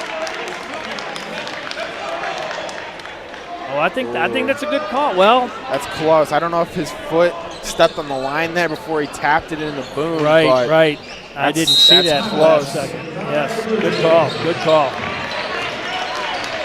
62-59, 4:47 left. My first time working with you here in 2025, and man, need some oxygen up here. This has turned out to be a track meet. I mean, what a game. Big run by Elmhurst to really take back control of this one. It's in both halves. It's been the tale of the first 10 minutes and the tale of the first second. Right now, the tale of the last second in this second half, it's been a majority Elmhurst. They had that big run to get back in the league, but Carthage slowing it down, settling back in, but they are one of their last 10. They've gone ice cold from the field. We'll see what happens in these last 5 minutes. Total rebounds, 34-26. Some big boards here in the second half defensively. 23-19 offensively, 11-7. So the Blue Jays have been all over the boards, and it's made a huge difference, especially after making the first free throw and missing that second one and getting the board, able to stretch that lead a little bit with that board. I mean, it makes all the difference. Not only do you get a second chance, it takes more time off the clock, and you have the lead, and that forces Carthage to play more defense. So they could be a little bit more tired. I see the Blue Jays looking a little bit more rested here. Head coach John Baines able to make the right substitutions at the right time to keep the fresh players in. I really like the way the Blue Jays have played about the last 13 minutes. And Cherry will go to the line, and Sigel that time with the foul. And Jack Cherry, only a freshman. He's put a great game here tonight. 9 points, 8 rebounds, 3 assists. This kid is something special to watch out for. Sure is. And he knew that Sigel was going to give him everything he had defensively. And here's Cherry, as you mentioned, freshman, and makes the first. Whew. Boy, you hold your breath. %68%. And that will increase. 64-59. 2 possession lead here for the Blue Jays with 4:30 left. There's Sigel. He's going to try one. No, he's going to kick it back out in the corner. That's Johnson. Sigel, top of the key for 3. You've got to put someone on him. Cherry knows that too. He realized he just missed that. That's Sigel in double digits. Yeah, and he's 3 from 3 from three-point land, so you've got to watch out for him. 4 Firebirds in double digits. Lead down to 2. Shot up, no good. Who was that? Was that Lahoud again? It was.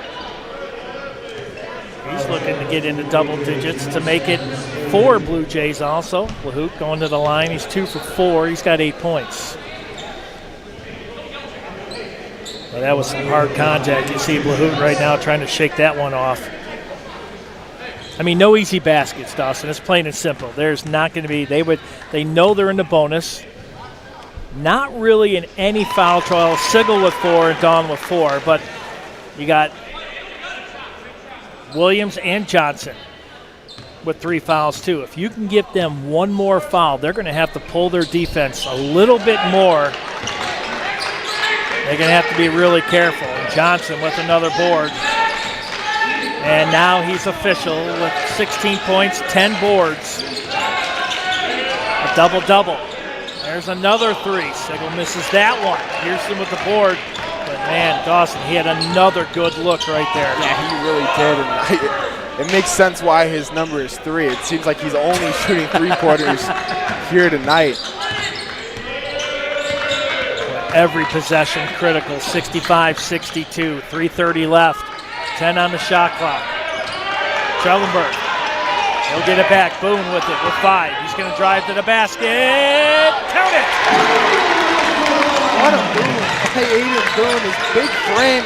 Good little spin move. Got wide open for the land. He's got 11 for Blue Jays in double digits. Blahout with 9. Could make it 5. Here's Williams trying to drive around Blahout. That one just a little bit short. Johnson with the board. And Boone is going to pick up that foul. And that's going to be his 4th. So now he's going to have to be careful. Head coach John Bain, do you pull him? At this point, you look at your bench, Raja Hongbeta with 4. He's got to be careful too. They've got some big men, but I think you stick with them. Let them play it out under 3 left. I would agree. I mean, Boone, he was the main reason Elmhurst went on that big run earlier, getting the boards in. He hit 2 threes. Let Jack Cherry go as well. Got some big offensive rebounds. He's a guy that can just turn around a game for you. I would keep him in. Pearson leading the way for the Blue Jays with 17. Boone leading the way with 10 boards. He's got a double-double as well with 11 points. Perfect. That's exactly what we needed right there. So we have 2 players in double digits. Boone for the Blue Jays and Johnson, Ryan Johnson, for the Firebirds. And his numbers just keep getting better and better, 18 and 12. Here's Boone, top of the key for 3, up front of rim, no good. And a 3 right here would tie things up, and an offensive foul. Boone taking one for the team. That's why taking this charge, we'll see it right here. Just staying in there. Yeah, great call. Great call.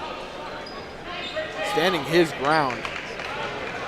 I don't know what it's like to get hit by a car, but that right there probably was pretty close. Boone literally took one for the team, and he knew it. But he also knew that if he was called for the foul, he was gone. So that was a very, very tough play for Boone. It was do or die, basically. He had to make that split-second decision. Do I stand my ground or do I move? And what a call.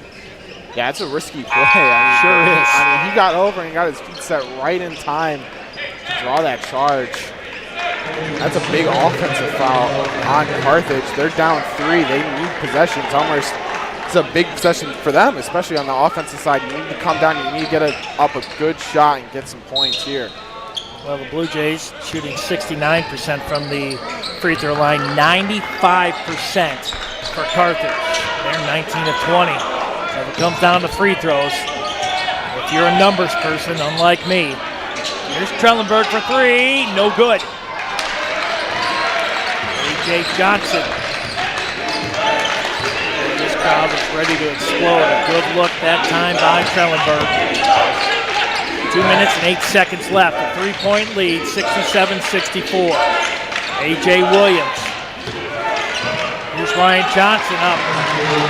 Now it's down to a 1-point lead, under 2 minutes left. And he attacked Boone right there, knowing that he couldn't really do much on the defensive end, trying to stay in this one. With the 4 fouls. Blahout. Boone with 4. Pearson going to be able to get it, but they're only going to have 12 seconds to work. 7 seconds. Pearson, top of the key for 3, no good. Ryan Johnson with a board and a chance for Carthage to take a lead with under a minute 20 left. There's no fouls here in this situation. You can't let them go to the line. Shot up, no good. Boone with the board. Boy, the Blue Jays right there. Good defense, and they're going to take themselves a timeout. 65 seconds left. Down to a 1-point lead, 67-66. Your head coach, John Baines, what are you telling your team right here? I mean, the last couple of possessions, they've taken threes. I think you got to drive and get to the hoop. That's where you're finding success. And drawing a lot of fouls and getting to the line. You don't need a 3 in this situation. You're up 1. It does just fine. It puts a lot of pressure on Carthage to have to then go down to the other end of the floor and have to kind of find a 3, really, on the other end. Griffin Dawn fouls out with 5. He leads with 11 points. one you got to be careful. Colton Sigel, he's got 4, but he's 3 for 4 from beyond the arc. They don't necessarily need a 3 neither. So this is going to come down to X's and O's, basically. This is going to be, you draw up a play, and I totally agree with you, Dawson, no 3s. You don't need one. I mean, if you get one, you better have 4 people underneath that basket getting ready for that rebound. I mean, I think you go to the basket, try to draw the contact, get to the free throw line, even though they're only shooting 69%, 18 of 26. I think you got to get to that line. One, it gives your players a little bit of a blow as far as catching their breath. But 2, this game's going to come down to free throws. It's only a 1-point lead with 65 seconds left. Yeah, you need points on this possession. You can't go over here. You need at least a 2. I'll be back here tomorrow night, wrestling at 6 o'clock. Always a good time here at R.A. Fagano Hall. Under a minute left. Blue Jays leading by 1. Here's Cherry, the freshman. He's going to drive in the lane. Draws a double team and loses it. Wiley Brooks comes up with it. Cherry had his pocket picked right there. Here's Ryan Johnson going to drive on Boone. He knows he has 4 fouls, and there's number 5. And he'll go to the basket for the and 1. And Boone's night is over with 11 points. Oh, that's a double dagger right there. But he knew it. And I think during that timeout they talked about it. Get it to Johnson, work on Boone, get him out of the game. Yeah, it's a big loss for the Blue Jays. Had a double-double good night. Good game. This fouls out. This is a big free throw if you're Carthage. If you're able to hit it, puts you up 2 now. Completely flipping the script on Elmhurst. Yeah, this is the wrong guy to put to the line. He's perfect, 9 of 9 tonight. This guy is a scoring machine. He's got 22 points right now. 34.2 seconds left, and that kid is the real deal. Sophomore only. A sophomore. Here's Blahout. 2-point lead, 69-67. Cherry, the freshman. Here's Pearson, top the key for 3, in and out, no good. Boarded down by Blahout. Pearson, another 3, no good. Blahout again with a board, and he's fouled. Sebastian Blahout laying his body on the line, took a hard foul there. He's just taking heavy contact fouls all night. You watch that. He literally had to come flying from way outside. I mean, he was 15-plus feet away when he said, I'm going up for that rebound, and man, he took a shot. For Blahout, he's 3 of 6, 50% from the free throw line with 9 points. Looking to be the 5th Blue Jay in double digits, and there it is. Boone, who just fouled out with 11, Pearson 17, Cherry 11, Schellenberg 14, now Blahout with 10. Man, oh man, it's going to come down to 10.8. And you know number 10 is going to get the ball, because if he gets fouled, he has been solid at the line, misses it.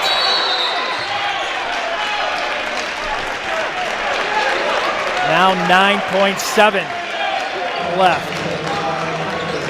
And Carthage will have it. Looks like they're going to either a 30. Let's see what the call is going to be.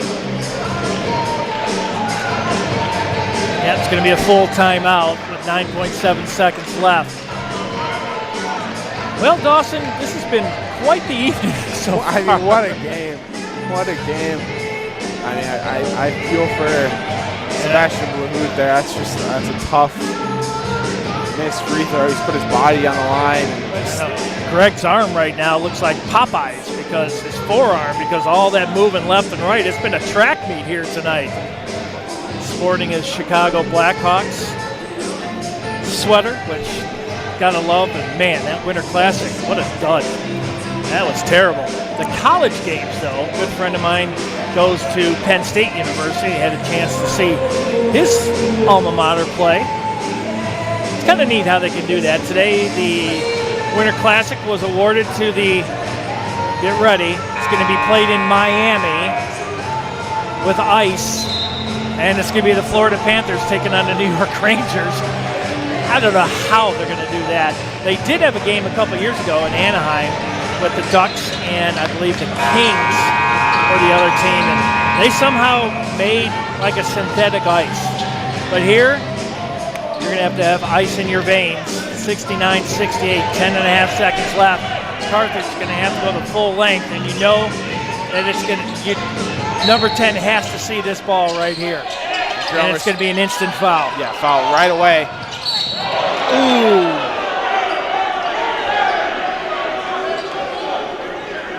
Hard foul that time by Trellenberg, and they know they were good sportsmanship right there. Oh, they're going to look at it as a possible flagrant. Oh no, that is the worst case scenario. It was a hard foul. Are they going to say it was direct contact to the head? This is a big call. Yeah, this is huge. There was a lot of contact to the head on that foul, so now we'll see it again right here. Trellenberg, a lot of, his arm swings and hits him the top. Okay, so they're going to keep it as a common foul, and that is huge right there.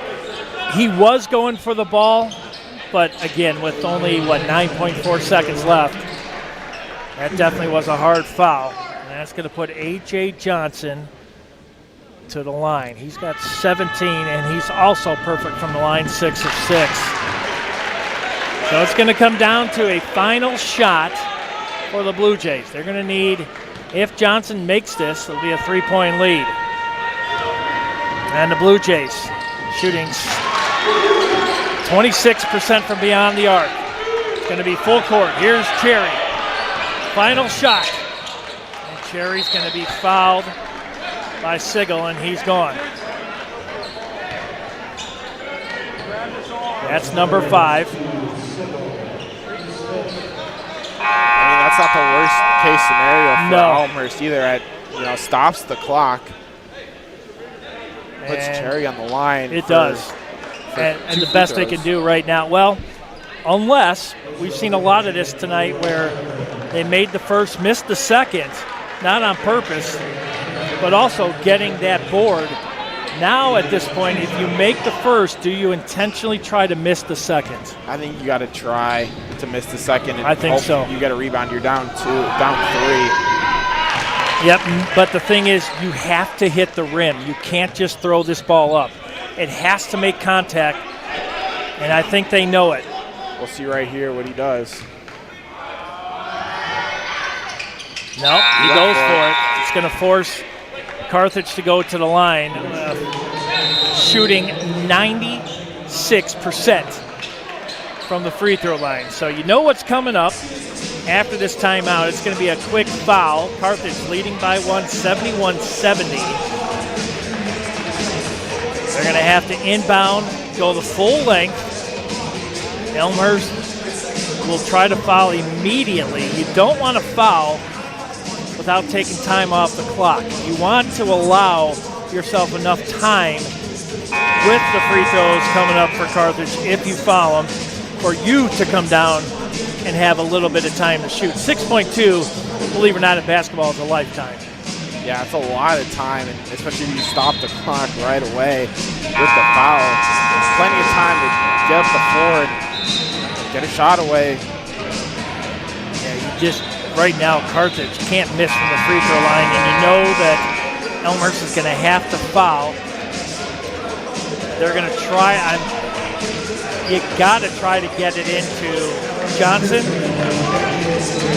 Both Johnsons, I mean, are legitimate. They're both in, but one of the Johnsons, Ryan Johnson, will inbound. And there's a quick foul by Taylon Pearson on A.J. Johnson. A.J. Johnson, 19 points between him and Ryan Johnson.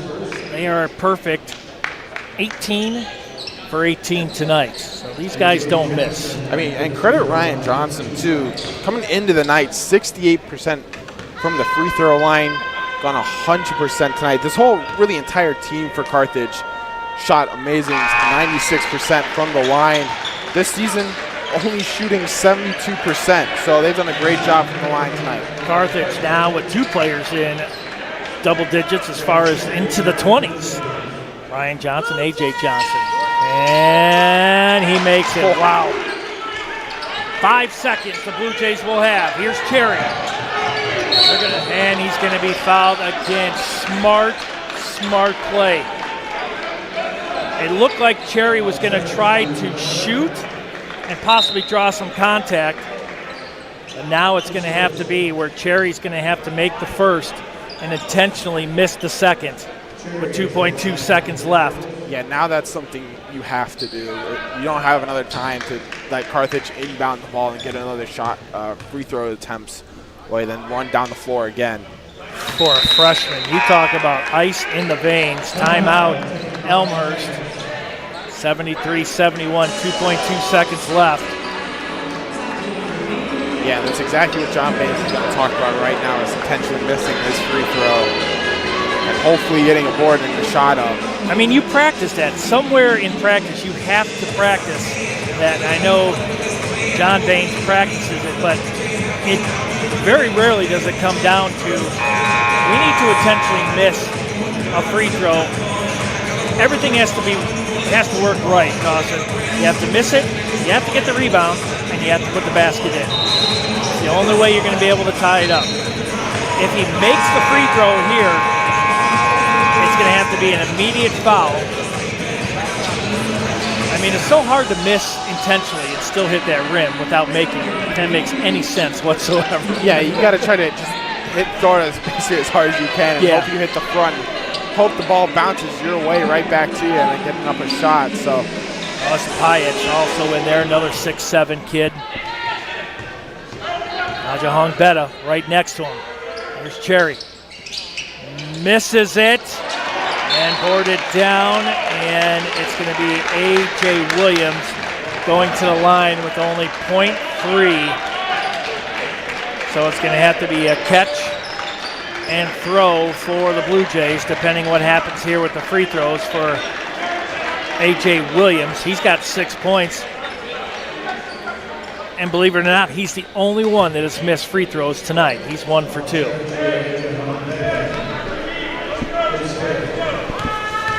0.8 seconds on the game clock now. And he makes the first. It's gonna take a heave if he misses this second one. Not a lot of time. Yeah, he should have his 5th.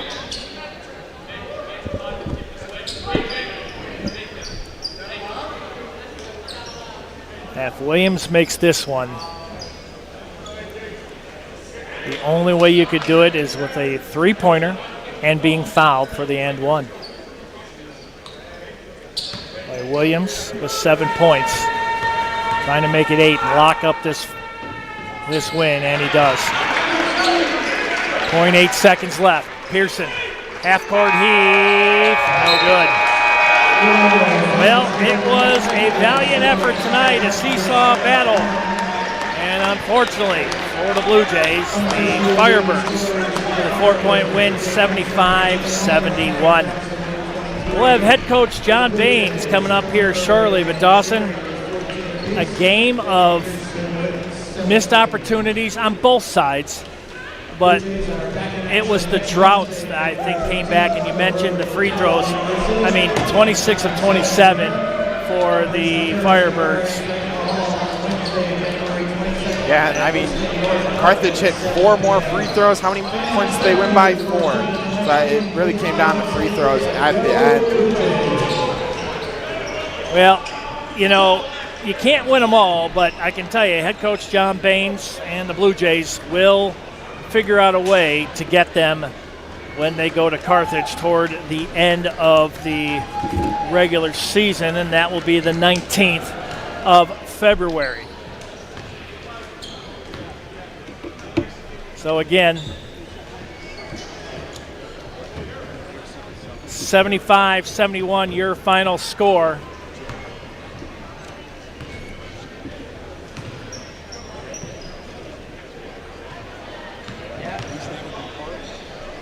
right, head coach John Baines making his way up here, and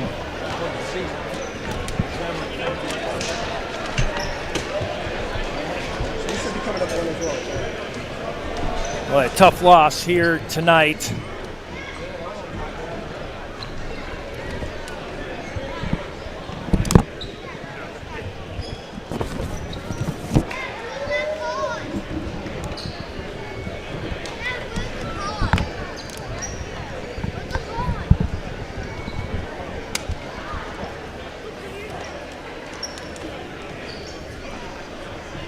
All right, we're with head coach John Baines, and Coach, tough loss here tonight, but a valiant effort by the Blue Jays. It was two different halves here, it seemed like, with the Blue Jays. They were struggling.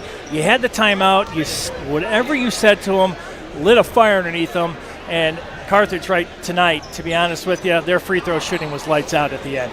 Yeah, it was a good game. I mean, the rebounds are fairly similar to turnovers. I think we both shot the three about the same. I mean, it's a close game, and I think we had a couple shots there at the end, the last 2 minutes that we missed and they made. I'm a little disappointed because one of our big game plans was to not put the Johnson brothers on the free throw line. That's how they get a lot of their points, and you got 10 and 10, so you got 20 free throws between the two of them. That was part of the game plan. We just couldn't foul those guys, and we did. Well, you have a lot of trust in your players. We talked about this early in the season. At some points during this game, you had 3 freshmen out there. So you put a lot of trust in these kids, and they really respond well.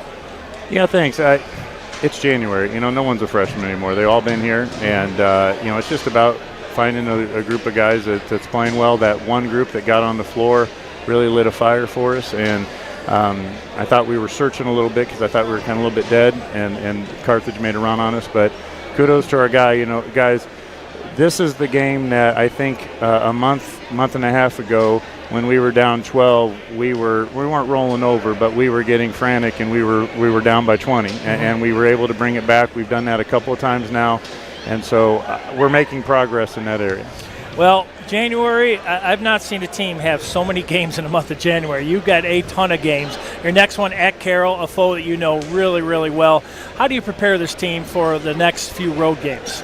We've got a week. We came out for Christmas break. We had 3 games here, and we finally got at home. We were gone for a month, and Saturdays are by date. So I think we got a little time now to evaluate where we're at. And 2 road games next week, and it just comes at you. The thing that it's really with a bunch of young guys, like you said, that you have to impress on them is you go to Carroll and go up to Waukesha on a Wednesday night, you get home at 11, midnight, and on Thursday you're back at practice putting in a Milliken scout because you're going down there in 2 more days. And that's the grind, and that's what's hard in this league, and we're going to see we got it. I remember you telling me earlier in the season you'll have Augustana on a Wednesday, and then you get ready for Illinois Wesleyan on a Saturday. CCIW, top to bottom, just one of the toughest conferences in the nation. We wish you the best of luck. Go get them at Carroll. We'll see you back here a couple games from now. It'll be a while. It will be a while, but wish you the best of luck. Everybody get healthy, and go get them, Coach. I appreciate it. Thanks, guys. Thank you. That's head coach John Baines. Tonight's final score, 75-71. The Blue Jays drop one to Carthage. For everybody here at the R.A. Fagelno Hall, again, I'm Bill Downing. Thank you for joining us here at Elmhurst University.